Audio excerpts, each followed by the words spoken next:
Намайг Солонго гэдэг Noodles Agro Firm компани гүйцэтгэх захирлын шалтай ажиллаж байгаа. Манай компани 2015 онд үүсгэн байгуулагдсан. Үүсгэн байгуулагдсанаас хойш 15-16 онд ерөнхийдөө энэ хөдөө аж ахуй өрхийн фермийн судалгаа шинжилгээг бол хийгээд 18 онд манай анхны кластер ферм маань ашиглалтанд орсон байгаа. За манай төслийн хувьд 18 онд Төв аймгийн Баян дэлгүүрийн анхны 400 үнэний сүүний кластер фермийн төсөлд ашиглалтанд орсон. 20 онд Төв аймгийн Аргалан цумд 280 үнэний буюу 40 үнэтэй 12 ферм бол ашиглалтанд орсон байгаа. За ковидын дараа буюу 2024 онд Төв аймгийн Баян ангай суманд тойр хэлбэртэй нэг өрхөнд 25 үнэний цогцолтой 250 үнэний цогцол фермийн төсөл маань ашиглалтанд орсон байгаа. За 25 онд болохоор Төв аймгийн Баян суманд 300 үнэний ферм ашиглалтанд ороод үйл ажиллагаагаа явуулж байна. За 25 онд мөн Төв аймгийн Угтаал цайдам суманд 600 үнэний фермийн төслийг бол эхлүүлээд явж байна. Бүтээн байгуулалтын ажил нь 26 оны 9 сард дуусгаар бол төлөвлөлтөд явж байна. 2018 оны төсөлд маань хэрэгжихдээ яг дотоодын үхэр дээр тулгуурлаад нэг үхэрнийг өдөрт нэг 12-аас 13 литр сүү гаргах боломжтой 40 үнэтэй байвал болох юм байна гэдэг төсөл маань ихсэн байгаа. Гэтэл яг нөгөө үйл ажиллагаа яваад ихсэн чинь дотоодын үхрүүд маань сааланд хамрагдах хугацаа богино 305 хоног сааланд хамрагдаж чадахгүй 10 сар биш нэг 2-3 сар сааланд хамрагдаад ширгээд байсан учраас зайлшгүй бид нар энэ төслөө цаашид сайжруулахын тулд урт хугацаанд авч явахын тулд цэвэр үйлдвэрийн сүүний гарц сайтай үхэр зайлшгүй шаардлагатай байна гэдэг утгаараа яг Монбелиард үхрийг бол импортоор оруулж эхэлсэн. 19 он, 20 он, 23 он, 24 онуудад бол Монбелиард үхэр яг нөгөө энэ өөрийнхөө төсөл зориулаад 96 гараад импортоор орж ирсэн байгаа.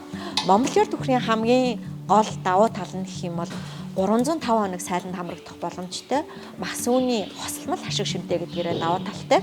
За 305 хоног гэдэг маань 10 сарын хугацаа хэлж байгаа. 10 сарын хугацаанд бол саалаа өгнө. 2 сарын хугацаанд төлөхөөс 2 сарын өмнө үхрээ ширгээгээд дараагийн төлөвлөлтөнд бид нар бэлтгэх ёстой гэсэн үг. За Монбелиард үхрийн сүүний гарц гэх юм бол өдөрт өглөө оройны буюу 2 сам нь өдөрт 20-оос дээш 300 үнэндээ. За тэгээд 2-3 дахь төлөлөөд оргил үе дээрээ бол магадгүй өдөрт 40 литр суу гаргах бүрэн боломжтой.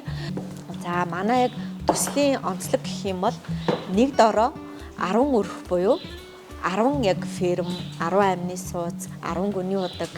За тэгээд ферм тус бүр саалдуурын систем, сүүний сүү хадгалах танк, үйлдвэрийн нөгөө сүүний чанартаа тавьдаг стандартыг хангах бүхэл нөхцөлийг бол боломжийг нь бий болгож өгсөн Европ стандартаар зураг төсөл маань хийгдэж явж байгаагаараа бас даваа талтай. Цогцлбор төслийн хувьд тус бүрдээ фермүүд маань нөгөө үхрийн тооноосоо шалтгаалаад 5-аас 15 га газрыг бол нэг ферм дээр бол шийдэж өгсөн. Ингэснээрээ тухайн хүн нөгөө зардлаа бууруулах, магадгүй малын тижээлээ өөрсдийн талбайд тариалах боломжийг бол бас бий болгож өгч байгаа. Noodles Agro Firm компани хэрэгжүүлж байгаа өрхийн аж ахуй буюу сүүний кластер фермийн төслийг 2018 оноос 26 он хүртэл өнөөдрийн хүртэл бол хамаг өөрийн болон хүнсний хувьсгал төрийн санхүүжилтэнд хамрагдаа явж байна. 2018 оны анхны төсөл маань хамагны өртгийн сүлжээг дэмжих жилийн 15% төсөлд хамрагдаж чадсан. 2020 оны аргалан төсөл маань мөн адил өртгийн сүлжээг дэмжих төслийн хүрээнд санхүүжилттэй явж байгаа бол 24 онд 25 онд яг хүнсний хувьсгал хөтөлбөрийн хүрээнд төслийн санхүүжилтэнд хамрагдаа явж байгаа. Энэ нь манай яг төсөл хөтөлбөр амжилттай хэрэгжих, хөгжих боломжинд бол маш их дэмжлэг болж явж байна. Алсын хараа хамгийн том зорилго гэх юм бол Монголдо юм цэвэр үйлдвэрийн үхрийг бий болгоод цөм сүргийг бий болгох. Цаашлаад цөм сүргээсээ дараагийн фермдээ сүргээ бол ашиглан авах боломжийг бий болгож байна. За хоёр дахь юм бол яг энэ эрчимцэн аж ахуй, мал аж ахуй хөгжих суурийг тавих. Энэ нь яг Европ стандартын тоног төхөөрөмжтэй цэвэр үйлдвэрийн үхртэй энэ фермийг бол ингэж хөгжүүлэх боломжтой гэдэг загварыг бол бий болгож явж байна. За дараагийнх нь үед бид нар Монгол эрүүл хүнийг бол бий болгох буюу эрүүл хүнсээр монголчуудаа хангах зорилгын хүрээнд үйл ажиллагаагаа бас авч явж байна.